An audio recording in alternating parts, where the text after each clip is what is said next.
বলির পাঠা যখন ম্যাঁ ম্যাঁ করছে, এবার তাকে তো আবার তাড়াতাড়ি করে বলিটা কিভাবে দিতে হয় তারা তো সেটা জানে, তো তারা সেটাই করছেন। এবার ওই বিদ্রোহী যে এখন মুখপাত্রের পরে একটা পোস্ট পেতে পারে, এটা ওনারা জানেন।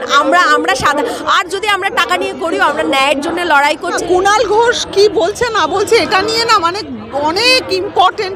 শুনুন, একজন আসে আর যায়, তার মাঝে কথা বলে, ওনার কথা আমার মনে হয় না ওনার নিজের লোকেরাও খুব একটা পাত্তা দেয়। ছেড়ে দিলে মানুষ ভুলে যাবে, কারণ মানুষকে ভুলিয়ে দেওয়ার জন্যে অনেক এনাফ অ্যান্ড মোর রিজন, উৎসব, অনেক কিছু দেখলাম এই 3 মাস। দুর্নীতির পাহাড় হয়ে গেছে, সেই দুর্নীতি পরিষ্কার করার জন্য আন্দোলন হয়েছে, তাই জন্য সবার এত অসুবিধে হচ্ছে। এটা জানি, এটা আমাদের জানা কথা ছিল, এত ইজি না। আমরা জানতাম এই পথে লড়াই করাটা খুব কঠিন। তো যে বিভিন্নভাবে দেখেছি, বিশ্বাসঘাতকতা দেখেছি, কিন্তু তাও যারা খুব মন থেকে আবেগ থেকে লড়াইটা করেছিল, এখন এটাও আমাদের মানে ভেবে এই যে এটা পড়াটা আদৌ সেলফ প্রমোশন কিনা, এটাও একটা মানে এই জায়গাতেও নেমে এসছে জায়গা এটা। তো সব কিছু ফেলে রেখে নিজেকে একটা মানুষ হিসেবে, প্রথম দিন দুঃখে কষ্টে ইমোশনস থেকে এসছিলাম, ওনারাও ইমোশনস থেকে অনশন করেছিল, যা পেরেছে করেছে, আন্দোলন করেছে। তাই আমার মনে হলো এটা আমাদের মতো ইমোশনাল ফুলসদের এটাই জায়গা, যা হয়ে যায়, কারণ আমাদের ওপরে কেউ নেই। আমরা এরকম চিৎকার করে আমাদের দাবিটা বলতে পারবো, আমাদের কথা হয়তো মানুষ শুনবে, তাই জন্য এটাই আমরা বেছে নিয়েছি। আর আমার সম্পূর্ণ ভরসা আছে আমাদের বিচার ব্যবস্থার প্রতি, ইন্ডিয়ান জুডিশিয়ারির প্রতি। কিন্তু এইটা ছেড়ে দিলে মানুষ ভুলে যাবে, কারণ মানুষকে ভুলিয়ে দেওয়ার জন্যে অনেক এনাফ অ্যান্ড মোর রিজন, উৎসব, অনেক কিছু দেখলাম এই 3 মাসে, কীভাবে একটা ন্যাশনাল মুভমেন্টকে একটা রেস্ট্রিক্টেড জুনিয়র ডক্টর আন্দোলন থেকে এখন একটা সচেতন সমাজের আন্দোলন হয়ে দাঁড়িয়েছে। কিন্তু এই সচেতন সমাজই কি অনেকটা পাল্টাতে পারে, এই ভরসা, এই বিশ্বাস আছে বলে মানুষজন কাজের এই রবিবারের রাতে বিকেল থেকেও সোদপুর থেকে আমরা আমাদের মতো যেভাবে পাচ্ছি সেভাবে করছি। ওই ভরসায়, ওই বিশ্বাসে বিভিন্ন পেশা থেকে মানুষ নিজের কর্ম মানে কাজকে পজ করে হোক, কাজ শেষ করে হোক, ডক্টরসরা তাদের নিজস্ব ট্রিটমেন্ট শেষ করে হোক, যেভাবে পারুক তারা আসছে। আবার হয়তো তারাও কাজে ফিরে যাবে, আমরাও কাজে ফিরে যাব, যেখানেই ফিরে যাই না কেন। আজ থেকে 20 বছর পর হলেও যদি বিচার বাকি থাকে, তখনই একই কথা বলবো যেটা বলেছিলাম।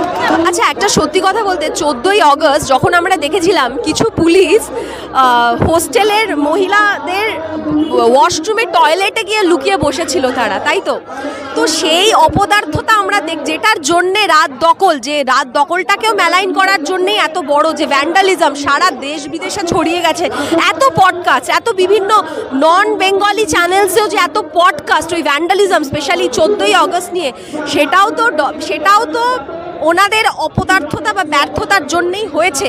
এবার যখন ডিরেক্ট বলছে আর কি, বলির পাঠা যখন ম্যাঁ ম্যাঁ করছে, এবার তাকে তো আবার তাড়াতাড়ি করে বলিটা কিভাবে দিতে হয় তারা তো সেটা জানে, তো তারা সেটাই করছেন। কারণ এবার উনি যদি রাজসাক্ষী, একটাই ভরসা, উনি যদি রাজসাক্ষী হয়ে যায়। আরও শুনে যেটা ভালো লাগলো, অনেক নতুন সাক্ষ্যরা সাক্ষী দেওয়ার জন্য রেডি হচ্ছে, তারা নির্ভয়ে আসছে।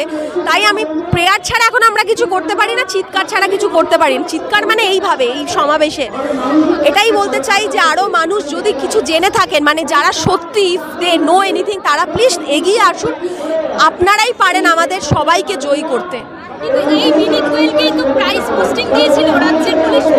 একদমই,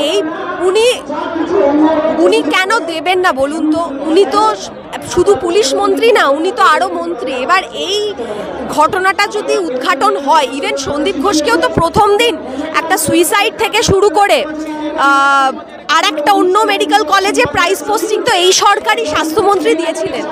কেন আজকে সেও দুর্নীতির পরে রেপ অ্যান্ড কেস মার্ডারের জন্য অ্যারেস্টেড? কেন? ওয়াই? তো এই ওয়াইগুলোর জন্যেই আজকে আমরা রাস্তায় আছি, এটা ভরসা করে, বিশ্বাস করে। এইটা একটা জেনুইন, আমরা সব কিছু ফেলে দুঃখে ইমোশনস দিয়ে এখানে ছিলাম, থাকবো, আমরা পাল্টাবো না। সব মাথারা, ডারবিন মাথারা পাল্টে যেতে পারে, সব পাল্টে যেতে পারে, সব সম্মান নিতে পারে, আমরা কোনোদিন পাল্টাবো না। ওই ভরসাতেই আমরা ছিলাম, থাকবো। হয়তো মা অভয়ায় নিজের বিচার ছিনিয়ে নেবে এই বিশ্বাসে আছে।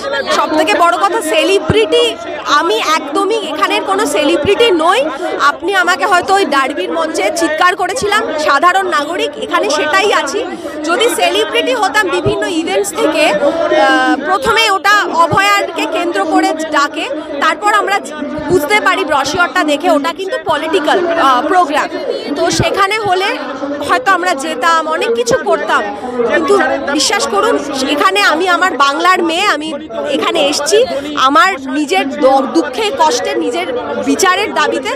আর যারা বলছেন পয়সা নিয়ে এসছি, যদি যেভাবে তারা বলতেই পারে পয়সা নিয়ে যদি এসেও থাকি ভালো কাজ করছি, আর না দেখুন আপনারা ওনাকে এত ভালোবেসে বাসেন বলেই উনি এত কথা বলতে পারে। আমার তো সেটাই মনে হয়, যেদিনকে সবাই ওনাকে বয়কট করবে আর উনিও বয়কটই হয়ে যাবে, আর মনে হয় খুব শীঘ্রই ওই দিন আসছে। আর সবচেয়ে বড় কথা, ওনারা এগুলো খুব এক্সপার্ট, 9কে 6, 6কে 9, টাকা নিয়ে কি হতে পারে, কি করতে পারে। ওই বিদ্রোহী যে এখন মুখপাত্রের পরে একটা পোস্ট পেতে পারে, এটা ওনারা জানেন। আমরা সাদা, আর যদি আমরা টাকা নিয়ে করিও, আমরা ন্যায়ের জন্য লড়াই করছি। দরকার পুরো মানে আমি সিআইডি থেকে বলছি, সিবিআই তো অন্যদের, সিবিআই বা ইডি দূরে থাক, একটু এসে একটু আইটি ফাইলটা চেক করে দেখুক বা বাড়িতে একটু তল্লাশি করুক আমরা কি টাকা নিয়ে করছি। সরকার ভয় পাওয়ার কি কোনো কারণ নেই? সরকারের ভয় পাওয়ার নিশ্চয়ই কারণ আছে। যখন ওরা সবাই সঞ্জয়ের মুখ চেপে ধরেছে, ঢেকে দিচ্ছে, তার মানে নিশ্চয়ই ভয়ের কারণ আছে। তাই জন্যেই শুনুন, একটা পরিষ্কার কথা, বিনীত গোয়েলের পদত্যাগের দাবিতে আমরা সকলে জুনিয়র ডক্টরস ফ্রন্ট প্রত্যেকে আমরা মানে আন্দোলন করেছিলাম। ওখানে রেল গেট দিয়ে ওটা বন্ধ করানো হয়েছিল। আমরা পদত্যাগ চেয়েছিলাম, তারপরে কিন্তু ওকে সরানো হলো। তার মানে পদত্যাগটা ঠিক ছিল, আমাদের চাওয়াটা ঠিক ছিল। একটা করে আমাদের দাবি যে কতটা ঠিক, এই যে ডাক্তারদের দাবি 10 দফা দাবি যে কতটা একেবারে ঠিক, যেটা সমাজের জন্যে, তাদের নিজস্ব কোনো রাজনৈতিক উদ্দেশ্যের জন্য নয়, এটা পরিষ্কার হয়ে গেছে, প্রত্যেকটা মানুষের কাছে এটা পরিষ্কার হয়ে গেছে। সুতরাং এটা মেনে নেওয়া ছাড়া আর কোনো উপায় নেই যে এই থ্রেড কালচার, এই দুর্নীতি, স্বাস্থ্য ভবনের দুর্নীতি, মেডিকেল সেক্টরের দুর্নীতি, ভেজাল ওষুধ, ভেজাল জিনিসপত্র, থ্রেড কালচার, একটা বেড পেতে টাকা দিতে হচ্ছে, মর্গ থেকে ডেড বডি পাচার হয়ে যাচ্ছে, চোখ উপড়ে যাচ্ছে, কি না কি হচ্ছে, এইগুলো তো বন্ধ হওয়া দরকার, মানে কি আবশ্যক। এটা যতক্ষণ না এই ভয়ঙ্কর অবস্থাটা যতক্ষণ না পরিবর্তন হচ্ছে, আমরা রাস্তা ছাড়ছি। দুর্নীতির পাহাড় হয়ে গেছে, সেই দুর্নীতি পরিষ্কার করার জন্য আন্দোলন হয়েছে, তাই জন্য সবার এত অসুবিধে হচ্ছে। সিবিআই এর প্রথম যে চার্জশিট, সেটাতে যথেষ্ট আশাহত হয়েছি, এটা অস্বীকার করব না, কিন্তু আশা পুরোটা হারায়নি। আমি আশা করব সিবিআই এরও তো একটা সময় কি অনেকটা সময় দেওয়া হয়েছে, সুতরাং এবারে ডেফিনেটলি আমি আশা করব যে একটা পরিষ্কারভাবে খুনি ধর্ষকদের চিহ্নিত করবেন এবং মানে প্রমাণিত করবে যে কারা এই জঘন্য খুন এবং ধর্ষণের পেছনে ছিল, এবং তাদের পানিশমেন্ট হবে।